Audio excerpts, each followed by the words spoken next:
Om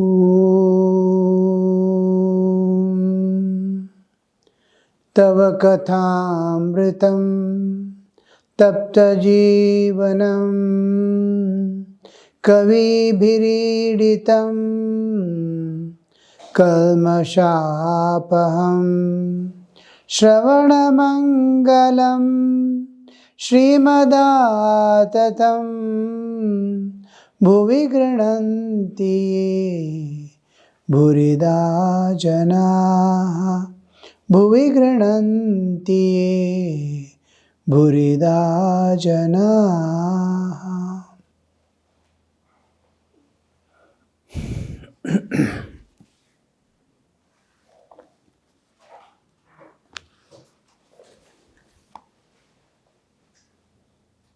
Ego, destruction of ego. Sri Ramakrishna was explaining, and the question was, why can't we turn if the I doesn't get destroyed by itself, by any means, and even in the path of devotion, if I is going to persist, why can't we adopt the Jnana Yoga of pursuit of the knowledge of the reaching the Brahman, the Absolute, Nirguna Nirakara, where I and Brahman, identity with the Absolute existence, is intended.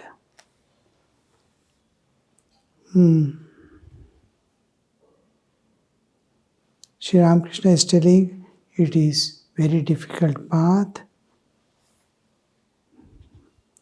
It is true that one or two can get rid of I through samadhi, but these cases are very rare. You may indulge in thousands of reasoning, but still I comes back. This is what we see. The thoughts of mind, one after the other, like ocean, waves in the ocean. One goes, before one can end, the other is touching and following it endlessly. Like that ego, everywhere ego's presence is there. I am doing is behind, I am seeing is behind all senses, all karmendriya. There is I am doing behind. I am thinking, I am doing, I am enjoying. That ego is always behind. You may cut the peepal tree to the very root today, but you notice sprouts springing up tomorrow. Therefore, if I must remain, then let the rascal remain as a servant, servant of God.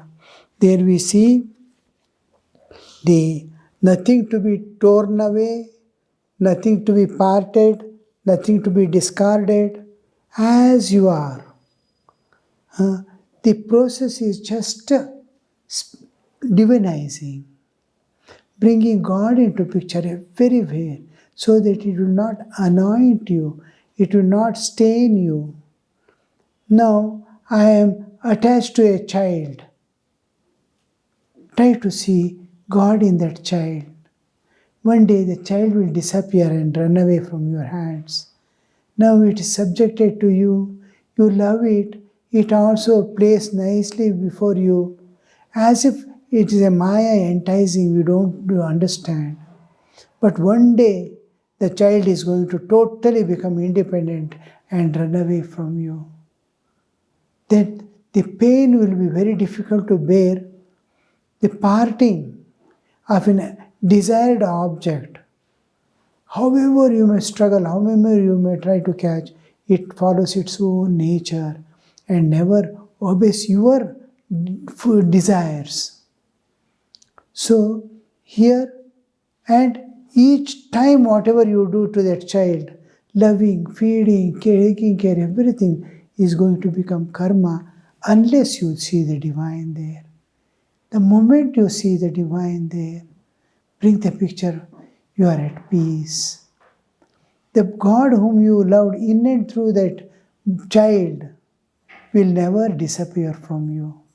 More and more you transcend the nature without being affected by it, without being touched by it, without being stained by it. The peace inside, the bliss inside never goes because your beloved is always with you. So this is where we totally, either you renounce it or divinize it. The divinization is spontaneous and easy. It is not difficult. Only you are changing your attitude, world need not be changed and cannot be changed. World is in the hands of nature. Every bit is being governed by nature and organized by nature and maintained by nature. You cannot change anything in this universe. In this world, nothing can be, you cannot shake even, stop the grass growing also. Each one is following its own nature and working out. So, what can be done? I cannot change anything. Only thing I can change my attitude towards it so that I evolve. I can change myself to suit it in its way that is not detrimental to my spiritual life. The easiest way is to bring God into picture and be at peace. Joyfully, your life becomes a joyful journey to the Absolute, joyful journey to the Divine, joyful journey to transcend the nature and go beyond. Just to try to bring the picture of God and love God. Everything got solved.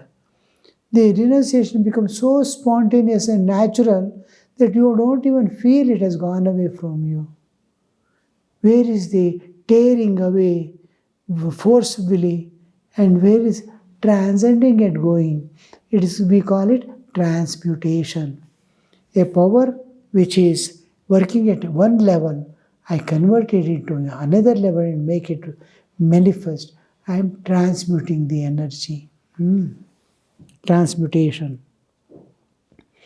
So let that I, which is cannot be destroyed, let it be servant of God. As long as you live, you should say, O God, thou art the master, I am the servant. The I that feels, I am the servant of God, I am his devotee, does not injure one.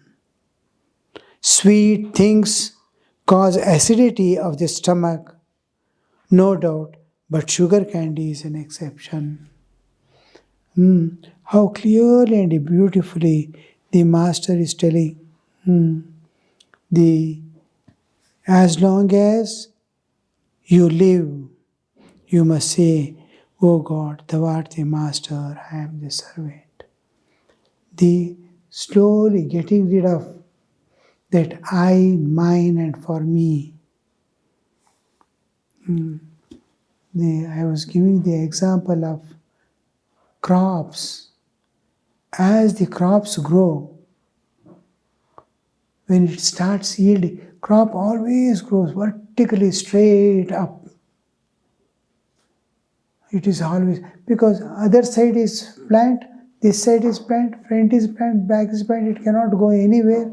It has to, any side it bends, its sunshine that is getting is reduced. So it must go, it cannot go anywhere straight, it will be, crops will be growing finely.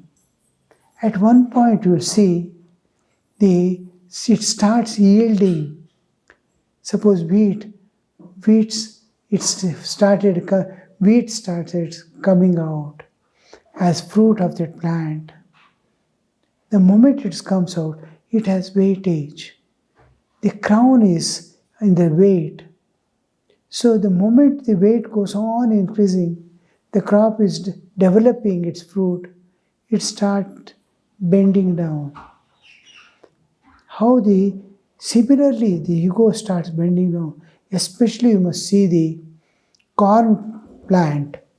The corn plant shoots up vertically, and when the ear comes out, the moment the ear comes out, as it is getting solid development, its weightage is very heavy, corn ear. So it starts drooping down. it always stands like this, bent down. This bent down position, the straight up going, it bends down. The ego also, as it matures, as it divinizes, it has become wise, it starts drooping down, bending down. So this is what Sri Ramakrishna is asking. Ego naturally bends down. When it gets the fruit is maturity and wisdom. That comes when you bring divine into picture. Thou art the master, I am the servant, is the fruit of all your experiences of the world, lives after lives. One day, ultimately, you come to this, oh, you are the doer, I am only an instrument. The path of knowledge is very difficult. One cannot obtain knowledge unless one gets rid of the feeling that one is the body. Get rid of the feeling that one is body. I am body. That feeling must totally be eradicated to the root. Then the knowledge dawns. Because I is there, nothing else can come as the knowledge there. In the Kali Yuga, the life of man is centered on food. Prana is Annagata. Kali Yuga, the Jivas are said to be Annagata Prana. The energies in the body, the life principle, the vital forces in the body depends upon the food we take. Stop the food, it lasts for a few days. Usually, commonly 13 days. I have seen a Jain sadhu who lived for 73 days. I met him on the 73 days. After that, few days, 1 or 2 days, he must have survived.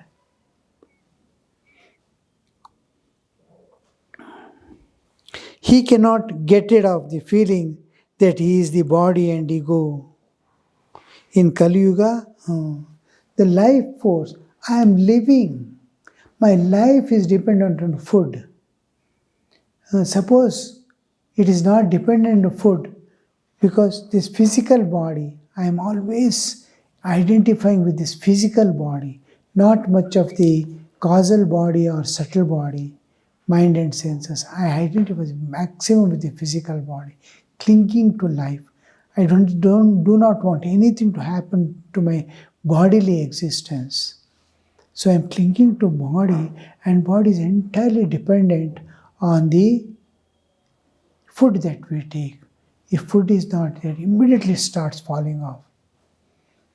3 days, 4 days, 5 days, if you don't take food, you cannot walk. You have to lie down. So that is the case. But in other yugas, you see it was depending on not the physical body, but on the bones.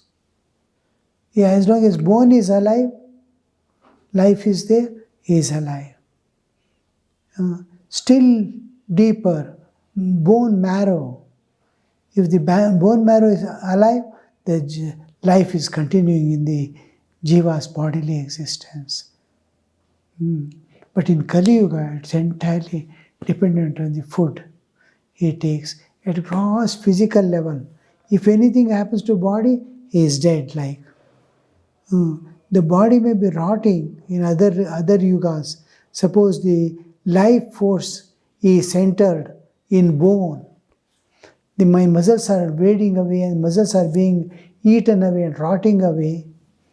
Even then, I safely live, as if my nail is corrupt, external nail which has projected, or hairs have grown grey. Then also I don't mind, it doesn't matter. It is not affecting me anyway. That is the case with the bodily existence, In those earlier days like Satyuga and all, if the bone is alive, he is alive, not body is alive. After my physical bodily death, it takes many days for the bone to die. If the life force is in bone itself, it lasts for longer, 200, 300 years also. All body full of diseases may be there, but he's still alive. So, get the feeling that one is the body. In the Kali Yuga, the life is centered on the food. He cannot get rid of the feeling that he is the body and ego. Therefore, the path of devotion is prescribed for this cycle. That is the Kali Yuga. For Kali Yuga, path of devotion is the one or two may follow the Jnana path, but for Kali Yuga, this is the most suitable. You will attain. You see, one thing we must remember is we are not rejecting Jnana Yoga. We are building up our whole base on the Advaita Vedanta. I am completely dependent on the Advaita Vedanta. My whole life is supported by the Advaita Vedanta. And in that foundation is Advaita. The Dvaita, the form of God, Ishtadevata, God with name, form and qualities, I build up where I can focus my heart, where I can center my feelings, my emotions.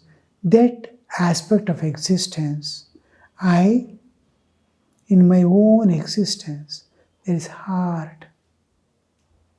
There I hold my existential force I put there. Where shall I put my emotions? That Advaita becomes a rock foundation on which the beautiful edifice of divinity, divine existence, that is what we call Saguna Sakara, on the Nirguna Nirakara base. The unchanging eternal reality of Shuddha Chaitanya as the basis, one reality, no, there is nothing other than that.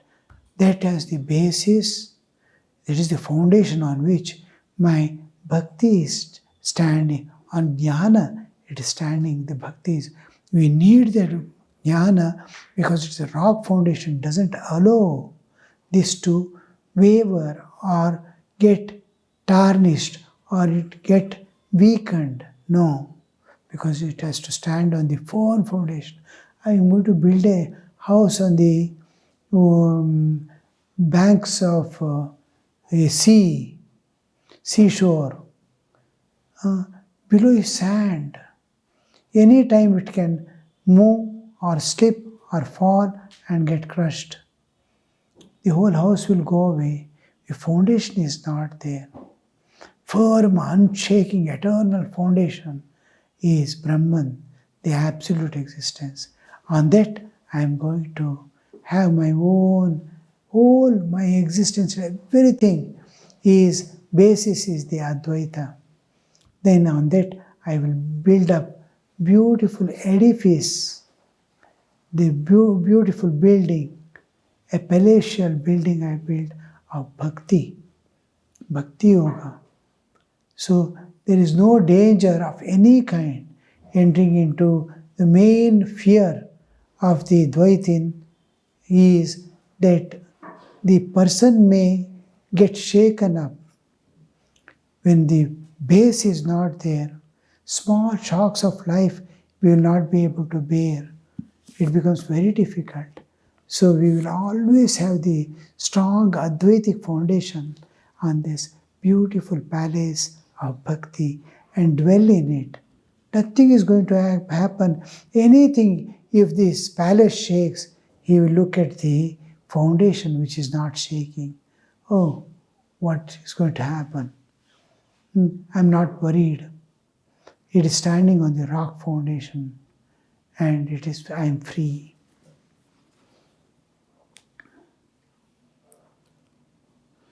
Therefore, the path of devotion is prescribed for this cycle, that is Kali Yuga.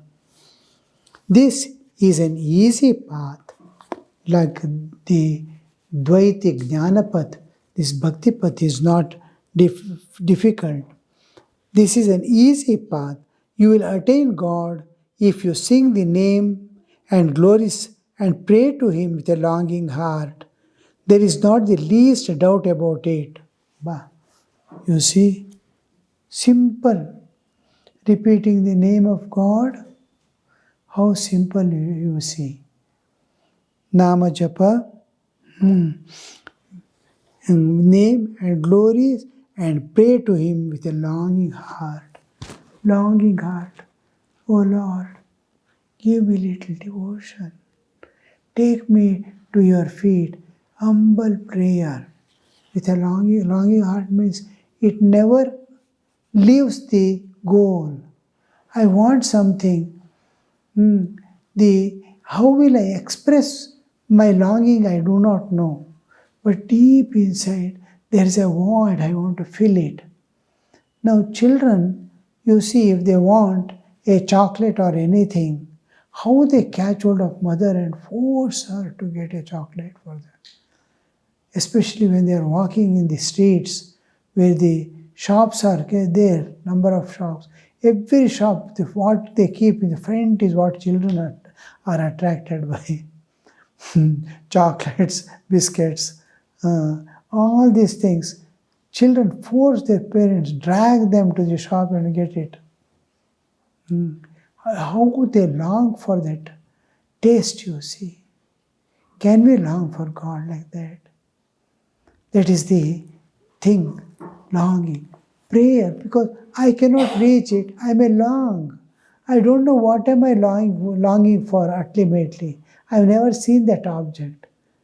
The child might have seen a sweetmeat or a chocolate in the shop, maybe longing for it.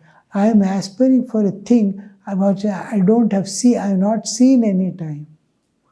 I have to see and understand what it is. So whether it exists or not, I do not know that also. I have not seen a person who has seen at least. So here the thing comes into picture. Pray. I am going to pray a power which governs the whole universe, all beings. Now He will give the right understanding to me, what to do, how to go, and also the pains that I am experiencing, I will be able to overcome and go forth. This is an easy path. You will attain God just by singing the names and glories of God and pray to Him with a longing heart. This is the longing heart. There is not the least doubt about it. There is no doubt at all. You will succeed.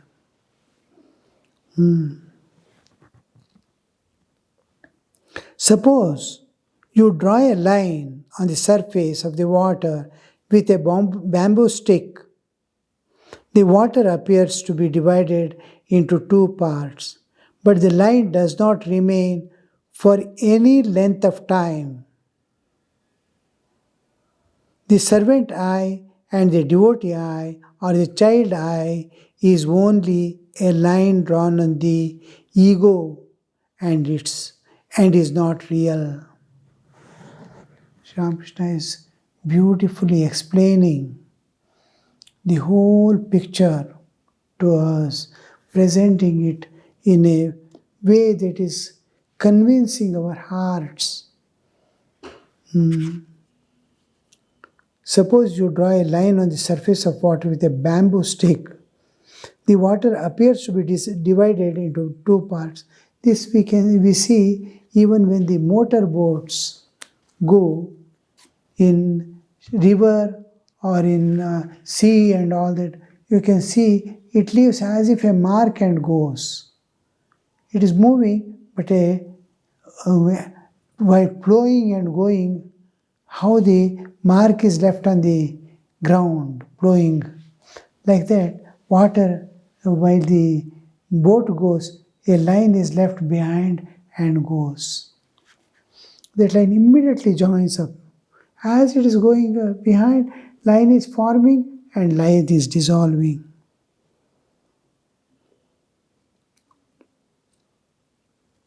Suppose you draw a line on the surface of the water with a bamboo stick. The water appears to be divided into two parts, but the line does not remain for any length of time. Just you go on drawing, it is covering and coming. The servant eye and the devotee eye and the child eye is only the line drawn with the ego and is not real. See the reality and unreality. We fail to see the reality and unreality. Very often we mistake.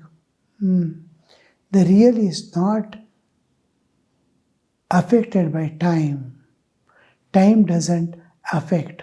That which is not affected by time, then it is. Now what I'm seeing is not there next moment. It is going off, it's going to be erased forever. Morning, we had nice food, nice sleep. Where is it? It has gone forever. It is erased. As you are drawing and going, from behind something is erasing and coming. Just like the line left by the boat, which is motor boat, which is going. It is leaving a line and going. The water is joining together to become one leveled existence. It is moving forward, leaving the background. So here we see how it differentiates, how it changes. The devotee eye and the child eye is like ego and is not real. It is just like a line drawn. They realize source, ego also. There is ego. I will do this, I will do that. But it is like a line drawn on water. It is as it is going, it is coming. Om Niranjanam Nityamanantarupam Bhaktanukampa Dritavigraham Vai Eshavataram Parameshamidhyam Tam Ramakrishnam Shirasa Namami.